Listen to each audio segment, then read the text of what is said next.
الهروب من الجيش او التخلف عن التجنيد. عقوبته الحبس او غرامه من 3 ل 10,000 جنيه، وفي اغلب الاحوال بتكون هي الغرامه. طب من امتى ابدا بقى اروح ادور اذا كنت انا متخلف عن الجيش ولا لا؟ اولا سن التقدم للتجنيد من 18 ل 30 سنه على حسب الاحوال. 30 سنه ويوم يبقى انت كده متخلف عن التجنيد، وتقدر من الوقت ده تبدا تدور على الاوراق بتاعتك. هتعمل ايه بقى؟ هتروح منطقه التجنيد اللي انت تابع ليها وتسال على الشباك اللي بينهي معاملات التخلف عن التجنيد، وهتروح هيدي لك دوسيه او انت هتشتري منه دوسيه. تروح على الشباك اللي جنبه بتاع تقديم الطلب. الدوسيه ده فيه ورقتين تحقيق واستماره وايصال استلام. هياخد منك الاستماره ويطلب منك تملاها. هتملى الاستماره وتديها له. هيسالك على الاستماره بتاعت 6 جند، لو معاك اديها له، مش معاك قول له ده ضاعت مني. هيديك ايصال بالاستلام ويقول لك تعالى لي بعد اسبوع وتكون عامل فيش وانت جاي، وهيطلب منك اوراق تجيبها له وانت جاي. الاسبوع ده عشان يكون هو اتحرى عنك، يشوف موقفك من التجنيد ايه. رحت انت قبل كده عملت كشف طبي وخدت تاجيل؟ ما رحتش خالص.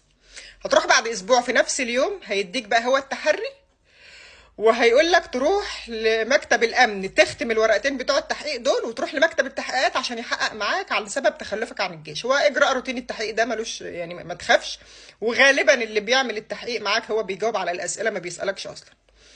مكتب التحقيقات ده بقى هيديك ورقه كده تروح بيها النيابه العسكريه. لما تروح النيابه العسكريه هيدوك ميعاد للجلسه بتاعتك، وحذاري لو السما اتطبقت على الارض في اليوم ده ما تروحش. لازم تروح، يعني لو اليوم بتقوم لازم تروح ميعاد الجلسه.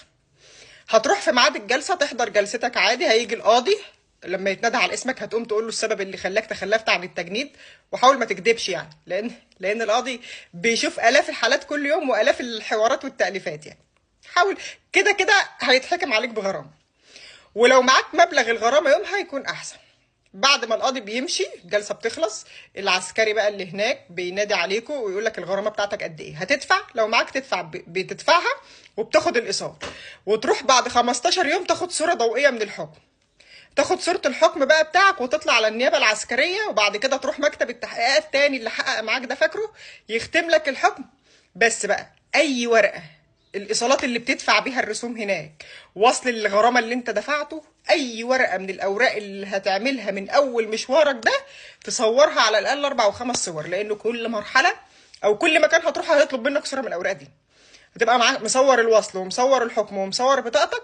هتروح تختمها وبعد كده تقدمها في الشباك عندهم، وبعد 4 ايام او كام يوم كده بتروح بقى تاخد الشهاده بتاعتك بتاعت الجيش، ويبقى انت كده خلصت.